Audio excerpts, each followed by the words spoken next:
Live from News Center 7, this is a breaking news update. Good morning, I'm Cheryl McHenry, News Center 7, coming to you just after 4 with news of an active shooter in the Oregon district. We're hearing reports that multiple people perhaps are shot. We don't have any confirmed numbers at this time. We're showing Ned Pepper's on the map here. We're hearing that this started at Ned Pepper's, a very popular bar on East 5th Street in the popular Oregon district. This is a place that people frequent. When I was out here earlier, I spoke to a woman. I saw her just sit down, and you could tell she just very, very distraught. You know, we're hearing reports of multiple fatalities. At that time, we still have not gotten that confirmed, but we're actually supposed to be hearing from some investigators on the scene. We have 9 victims deceased. Right now, we know 9 dead, 16 other victims being treated at area hospitals, working to ID the suspect. This person had a long gun, started shooting at people. I'm joined right now by Robert Woodruff. And Robert, you saw all of this happen. Describe that to me. Terrifying. It's like the guy just came out and started trying to kill everybody down here. Gabby Enright has joined us now. What are you learning? This is just a terrible tragedy. I like so many people, Cheryl, I was waking up to the news, and I'm getting these alerts on my phone, and I'm in shock. You and I have worked here a very long time. I cannot remember this scale of violence. I spent a lot of my 20s in the Oregon district, like many people, and thinking about what happened there and the amount of people that would be there, I just am in shock like everyone else. But here's a tweet from the Dayton Police Department. It says, hashtag Dayton Fire is working to set up a family assistance center. Sean Cudahy is in now, and he's on our sky deck. We are working to learn a little bit more about how some of the patients, where they're being treated. You can imagine this many patients coming in early in the morning. This is going to put a lot of stress on these trauma centers. We know the Level 1 Trauma Center behind me here at Miami Valley Hospital. And I've been able to confirm just through one of my friends, their son was shot. He is currently in surgery. It's just unbelievable to me. This happened. I'm going to recap now, just for those of you joining us, because I realize it's 5:15 now.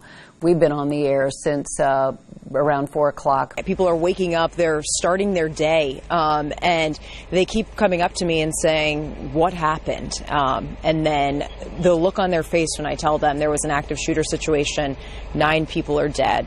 Everyone's jaw is just dropping out of their mouth. This is over the Oregon district drone video, where you can just kind of get a general view of the Oregon district where this tragedy unfolded with 9 innocent people shot and killed tonight. If you're just joining us, we know it's early in the morning, 5:50. This has been going on for several hours, but we also know that most of you have been sleeping overnight. So let me give you a recap. It was just after 1 o'clock, reports of a mass shooting in the Oregon district. I'm being told that we do have a doctor from Miami Valley Hospital live on the line. Well, the vast majority were actual gunshot victims. Others were injured by trying to flee the incident.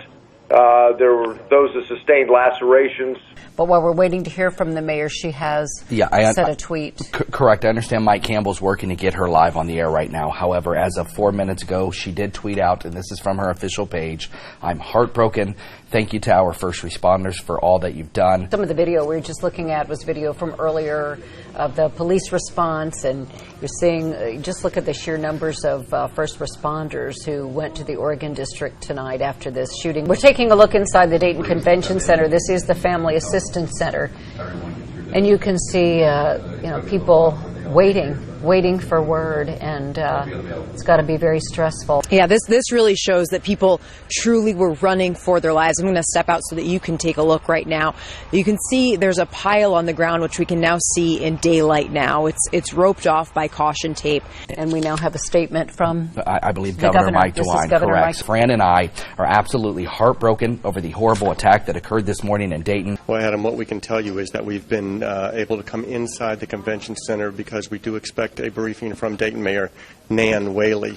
Very difficult time for at least 10 families in our community, and their lives have completely changed. But in addition to the 26 that are injured, it could be many more that lives are changed. They did not want to characterize exactly what happened, just that this individual, a male, opened fire. They didn't say exactly what type of rifle. They just called it a high-powered rifle. And I believe it's Jay Williams, and they were at Hannah's Bar as the shooting happened. And the guy who was running the show came in on stage and said he had to cut the show early because there was a shooting going on in the Oregon district, and that 5 people at the time had been shot, and that we all needed to evacuate. I'm like, okay, so 5 people have been shot. I'm like, that's crazy. And now that we're seeing people come out, it has been horrific to watch them get the news about their loved ones. I know one person came out just wailing, saying that their loved one had died. That is a snapshot of the mass shooting that happened about 7 hours ago right here in the Miami Valley. We're talking about the very popular downtown Oregon district on what was a beautiful Saturday night into Sunday morning. We have a total of 10 dead. 9 of those are victims. 1 of the dead is the shooter, again killed by police in less than 1 minute. Mike Turner has 2 daughters. Jessica's 27. Carolyn is 25. I don't know which daughter he's referring to. They're both fine young women. One of them in law school. The other one, I think, just joined the military to go to medical school, I believe. So here's what I've been able to find out in just the last couple minutes going through my notes right here. According to this doctor, 9 patients came here to Grandview Medical Center, and the emergency room team here on duty at the time had 1 to 2 minutes notice that they were on the way here. Well, I think the biggest challenge was the initial receipt of that many victims in a short period of time. However, as I said, that went, in my opinion, extremely well. In the last 15 to 20 minutes, almost all of them overcome with emotion, declining to speak with us, but confirming that they have heard the worst news imaginable, which is that a family member or friend of theirs was lost in this horrific shooting. So you know firsthand what some of these people have witnessed last night. What are they going through? Some of them are just in shock at the carnage that they witnessed, and so very saddened that so many people unnecessarily lost their lives so innocently, just going about their business on a Saturday night. How many years you spent on the police department and your rank, and gosh, your initial thoughts when you see this happening? There wasn't even a 911 call. They just heard it and went to it, and that's, you know, thank God, because it ended really quick. What goes into taking care of those on the ground who are wounded and hurt after a situation like this? So the first arriving EMS providers, I would assume, and it speaks well that, you know, most of the people that arrived at the hospital, they have survived thus far. We haven't had any additional fatalities. That video earlier from a surveillance video, Ring doorbell. That's simply the doorbell with the surveillance video in it. And you could see what appeared to be 2 women grasping onto each other, pinning themselves up against that doorbell as tight as humanly possible. One of the women with her hands and arms over the face and head of another woman. This is part of it right here. This is a live look inside Holy Trinity, which is just south of the Oregon District. If you know where the intersection of 5th and Kiwi is, Holy Trinity sits about a block down. Yeah. People have been stopping by, giving each other hugs and things. When we were out at the scene earlier, we were actually at a church, Holy Trinity Catholic Church. He said that Dayton is hurting and that people need prayer right now. So they are keeping their doors open. I just feel sad for the world, you know, everyone that's going to have to go through all of this misery. It's just sad. And obviously you're coming down, spending some time over here to be a part of this vigil, to be with the community. Why did you want to come out? I wanted to come out to show my support and love to all the people who just died, you know. And Cheryl, as you mentioned moments ago, again, a 24-year-old from Bellbrook, that is the suspected shooter at this point. We want to get right to News Center 7's own Gabrielle Enright. She joins us live from our newsroom with new information. Gabrielle. We've been working to confirm that name for a while. It's one that we've been hearing floating through the newsroom. We just were able to confirm it a few minutes ago, and I've already talked with some people who said that their son actually went to high school, went to school, was in Boy Scouts with Connor Betts. I did just take the opportunity to look up on the Greene County Clerk of Court's office to see if this suspected shooter, has a criminal record of any kind, and all I can find is traffic offenses, 2 of them from 2016, 1 for speed, 1 for OVI. Now I'm being told we have a picture, so I'm going to go ahead and say his name again. This is 24-year-old Connor Betts.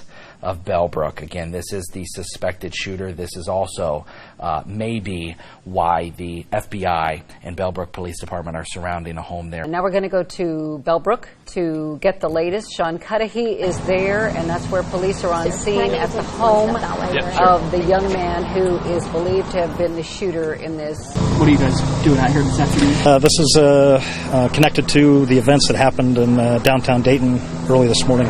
He confirmed that they are, in fact, executing a search warrant at the home of the suspect here on this street. They're going to actually keep this street closed off, they said, until tomorrow. Okay, Sean, thank you. This is right before the shooting and during. Now, we've carefully selected this video because we don't want to show anything graphic, but these are people, it's on a loop, so we'll see it again, people just hanging around. And then suddenly they hear the gunfire. You see people fall to the ground. You see people run. When this first happened, Adam, we had this discussion that this was going to hit close to home and that we would know people involved.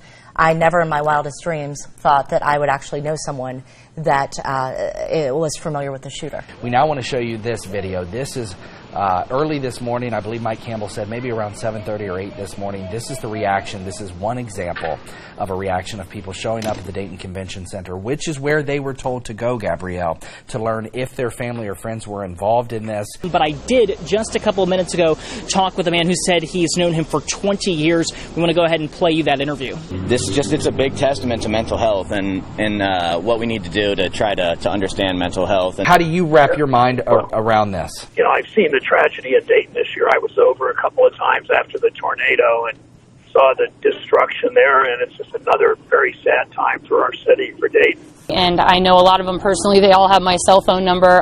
Everybody just really wants to know how they can help, and they're just really saddened and upset by this and just willing to just help any way that they can. Well, I want to tell you, Adam, we're getting some new surveillance video. This is from a different perspective, and we should be able to see a little bit more of what happened there overnight just after 1 o'clock this morning. Oh, there's more. Goodness. We talk about the injuries not only from the gunfire, but from people running. And you see the one individual go down there. Obviously, she's not getting back up. She does get back up, I'm told. Now I want to get back out to that prayer vigil that's just kicking off there at the Levitt Pavilion. Coming together with strength and with unity across so many different backgrounds. You got this together really last minute. Just talk a little bit about why you wanted to do this. Well, immediately, the need is to come together. Before, I've had multiple law enforcement sources who have direct knowledge of this saying, and we heard Mayor Nan Whaley say this too, we're talking 24 seconds. Yes. When you're responding to this, John, when you're aware, if these police officers have any idea what they're dealing with in terms of the armament that this guy had, John, are you engaging with the pistol? Are you pulling the pistol off your hip? Are you trying to grab an assault rifle from your own car? Because this was such a rapidly evolving incident, I'm curious if the officers even had an opportunity to get to the long gun. Less than 60 seconds, that shooter was able to kill 9 people and injure, Gabby, another 26 just in that short time frame in the Oregon district. We also want to tell you a little bit more about the victims. This is the list that makes it all too real. His sister is one of the shooting victims. Her name was Megan. She was 22. She was a Wright State University student. They're dealing with not just the reality of what their son is believed to have done and the loss of their son, but also the loss of their daughter as well. So just this is that picture that I was told. Yeah. This is Lois Oglesby. This is Lois Oglesby. She was 27. And that is her older daughter, it looks like. And they blurred the face to protect her, but that is her newborn. So it looks as though she just went out for a night out on the town. And what a beautiful woman. And to know that her daughter will, her infant, will not know their mother is just heartbreaking. Thinking about Mike Turner calling for a national conversation, Senator Brown talking about legislation he would like to see in D.C. passed, Mike Turner calling it, quote, unbelievable, an unbelievable amount of evil that we cannot comprehend. And also we heard Mayor Nan Whaley promise a, quote, detailed briefing at 4 that Matt Carper, the deputy chief, assistant chief, also promised those details, Molly, as we move towards the bottom of the hour here at 3:30, now more than 12 hours in our wall-to-wall coverage. We are hearing from the Dayton chapter of the NAACP. News Center 7's Jim Oddie just wrapped up a press conference with them. They started out the news conference by expressing their profound sadness, their shock just their immediate gut reaction to this, saying that they never expected to see this happen. It's another sad day in our nation, that we see once again, time after time after time again, assault weapons being used on everyday citizens. We do have a picture we're seeing for the first time, a picture of 57-year-old Derek Fudge. He was the oldest victim in that group, in that list of 9 people. Yeah, this is Nicholas Coomer. He's age 25. Just 25. 25 years old. Think about the entire life that he had ahead of him. And I actually want to show you a sign off in the distance that's been changed. It's saying, "Thank you, Dayton Police." Just another sign from the community for the actions of their fast actions of those heroes. At the press conference, so let's go ahead and join this live in progress.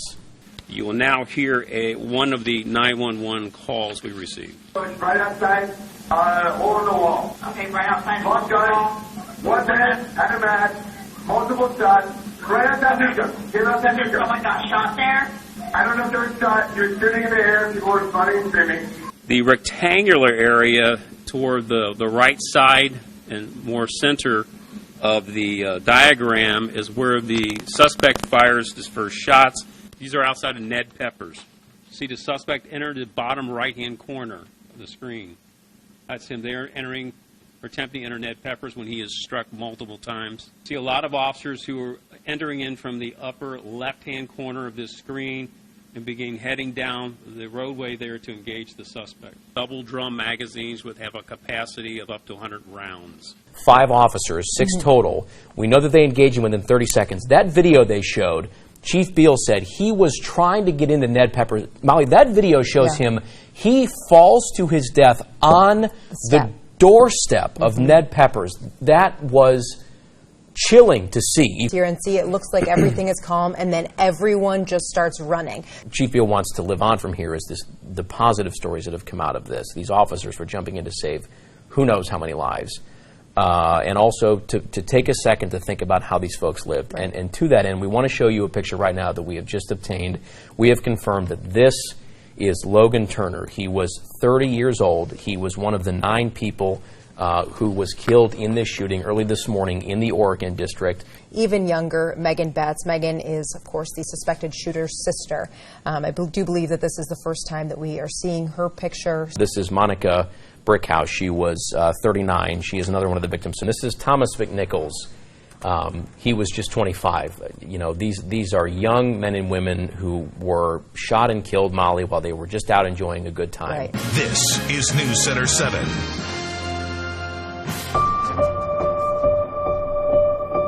It should have been like any Saturday in Dayton's Oregon district. The sound of music and friends laughing together on a beautiful summer night. Then, multiple shots fired!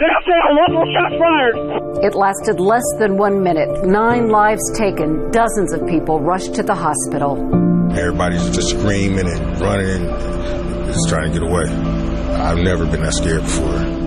Dayton police ran toward the sound of gunfire and put an end to the violence. I thought I was about to die to the officer. He was like standing over the top of me, like, and he started shooting at the guy. So he saved everybody that was out here. Now, as our community gathers to mourn and to come together in the face of tragedy, News Center 7 continues coverage of the Oregon District mass shooting.